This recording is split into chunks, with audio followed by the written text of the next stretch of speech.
Welcome back to the Mountain Morning Show from Castle Cooke Mortgage. I'm happy to welcome into our studio. We got Darin Rhodes right here next to me and Eric Halliday. Welcome, gentlemen, to the show. Thrilled to have both of you here. Yeah, thanks for having us on. Absolutely. You're here with our friends from Real Estate Essentials. That means you hang out with Jay Deere, really? I do hang out with Jay Deere. He's a great guy. The company you keep is a calling card, and he's a pretty terrific guy. So yeah, he is. In fact, Eric and I have both known him for a long, long time. Is that right? Yeah. Wow. Okay. So did he always have crazy hair? Always. Okay. Yeah. Crazier. Yeah. Really? A little more bleached. It was more bleached, wasn't it? We can give him a hard time. I tease him about it a little bit because I have, I've got the spiky hair, right? So that's okay. Well, gentlemen, I'm thrilled to have you guys here. We usually just talk often about homes themselves. And, there's a lot more to getting into a home than just finding one. Right. You've got to get the mortgage figured out. You guys are mortgage originators, so you know all about that part of it. So tell me, first of all, a little history behind Castle Cooke. Well, Castle Cooke, in our opinion, is a great mortgage company, and we love. Well, I can't speak for Eric, but I love working for the company. And you can't say that about every company out there, right? But I personally love it because they are really geared towards helping get people the money to buy the homes as best they possibly can and as fast as they possibly can. Considering the environment of home buying today compared to what it was 10 years ago, that's saying something. Yeah, yeah. Right? They really try to make it work for the borrower. That's awesome. Get people approved and fast. Yeah, that's what you mentioned, the fast thing. It's never been an experience I've had with anything to do with buying or a home or the loan itself or any of that. It's never been fast. Yeah. How do you guys make it fast? What do you do? Well, Castle Cooke does a number of different things all along the way, every step of the process to make it so when somebody comes in and applies for a mortgage, we look at their information thoroughly up front. Yeah. And that really helps because then you can kind of navigate through maybe potential issues or helping them with whatever they may need. But the interesting thing from a corporate policy standpoint, Castle Cooke wants everybody, not just the originators, but everybody along the way from the processors to the underwriters to the funders to be in a mode of speed. Yeah, speed. A sense of urgency. Yes, quality for sure. Yeah. Quality all along the way, but speed. And so, where a lot of lenders can take 30 to 45 days to close, we can have a loan closed in 2 weeks. Wow. Yeah, pretty simply. See, I'm used to that 30, 45 day thing. Yeah, that was what mine was like. Wow, that's really impressive. So as we talk about that, let's talk about, you kind of alluded to it a little bit, but some of the pitfalls. We're going to talk about that in a moment, some of the things you need to be prepared for. But I want to talk about the types of loans that you guys do. So could you talk to us about that a little bit? Absolutely, yeah. The great thing about Castle Cooke is they try to originate every type of loan available. The major loans, VA. We're big into VA. Yeah. We have lots of those right now. People returning from war. Yeah, exactly. Lots of VA loans. Those are really important to have. Okay. And FHA is still a really big one. There's a lot of people that still have damaged credit. Who may have gone through some things the last, during the economic downturn. So FHA is still important. It's a little more expensive. Yeah, sure. But it's a good one still. So you're not eliminating those people out of the gate, because I know a lot of people that say, well, we're really fast. Well, that's because you have to be in their box. Correct. Right? You've got to be the highest end of everything, and that's the only way in. That's not the case for you guys. No. Correct. No, there's just so many loans out there, but conventional is still the biggest part of probably every lender, I would think. And we do those, and we really push those quickly. But I'm trying to think of others. Jumbo, yeah, especially here for the Park City. Yeah, it makes sense up here. Market. Sure. Yeah, we do a lot. In fact, we have a good presence here in Park City, and do a lot of jumbo loans. Yeah, you guys have an office up here, right? Yeah. Awesome.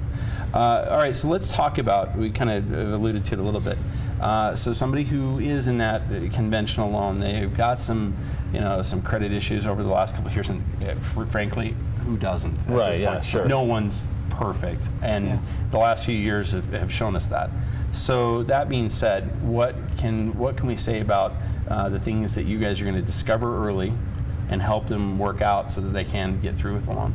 Well, it's never too early to start. Right. I have sometimes clients will call me up and say, yeah, I'm thinking about buying a home in a year or so. Is this too early to start? No. And I say, yeah, exactly. It's ideal, right? Right, yeah. You never want to start the process a month before you want to start buying homes. It happens far too often. Because then you're going to find the home you wish you could buy, and you're not anywhere near prepared to do it yet. That's exactly right. Yeah, you nailed it down. So I like to have that credit pulled up front. We'd like to look at the income, all those things that could potentially cause problems or make it so somebody couldn't qualify, and then we can build a roadmap. So let me tell you one that's actually kind of interesting.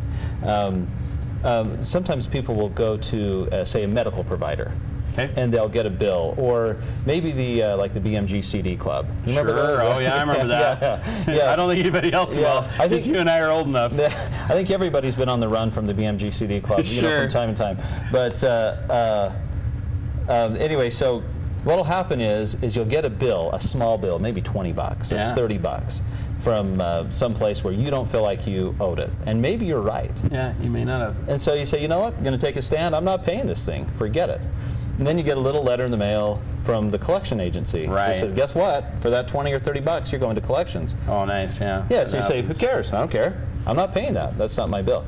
But then you go to get a house, you pull your credit, and guess what? That collection may be on your credit. And if it is, it could tank your scores, and it could cause a lot of problems. Just that one thing skews everything. Yes, yeah. So, be really mindful, and if it's a small bill, just take care of it. Right. Pay it and then fight it. Just make sure it doesn't go to credit. See, I think right now an important thing to do too, because we've got the Targets of the world, the Home Depots of the world, the people who are not protecting our credit either, to check that, just because you don't know if maybe somebody just bought a new yacht over in Italy on your, that's right. They're going to be getting out in the water on your yacht. You don't even know, right? Yeah. So that may keep you from buying that house you always wanted. So getting on this early is the big first step. That's it. Okay. Yep. All right. So once we've identified some things, you guys can kind of help us point the way into what to do next. Whether it's just, okay, you're going to have to just pay this, let's get through it. That's right. Or you're going to have to write a letter about it. Maybe that's the answer if it's something. Yeah, there's different methods to get those things fixed. Once, if you do have credit issues, we definitely want to look at it up front, because there are methods to get a lot of those things fixed. Yeah. All right. Now, as we look at some of these other loans, I know people have, and we don't have a lot of time, but I want to just kind of talk about preparing. Maybe they're making that big move. They're going to go from that $300,000, $400,000 house. They're going to take on a jumbo. A big one, come up here to Park City maybe. What does one have to think about as they get prepared for that? Well, credit is key. Yep. Credit is key. You've got to have it set up. Yeah, so make sure your credit is in good shape, because that'll affect the terms of a loan, especially a jumbo loan. They're very credit sensitive. And then the second thing is, I always say, is save as much money as you can. Right. Down payment. Yeah, pull in as much money as you can. Just save it, save it, save it. And even if you don't use it for the mortgage, it always helps to have it. At least it gives you options. Right. Jumbo loans, down payment is king. Yeah. I mean, credit is king, down payment. really. But yeah, the down payment you've got to have. There's no 100% jumbo financing. Yeah. You just can't do it. So. Now, one thing I saw somebody fall into in our neighborhood was they were making that jump, and then they didn't sell the other house. Which can be a little scary. Is there any thought to that? Do you think somebody needs to have that sale pretty much through before they start looking at that other one, or getting close? Do you try to issue some sort of terms that gives you a little bit of time to sell and then get into the other one? Is there something thought there? There's so many different scenarios on that. A lot of times it works out. There are those times where it doesn't sell, and now you're stuck having to extend your new contract or try to decide what to do. But a lot of it's surprising how often it does work out, where you can put that under contract and trust that sale will go through.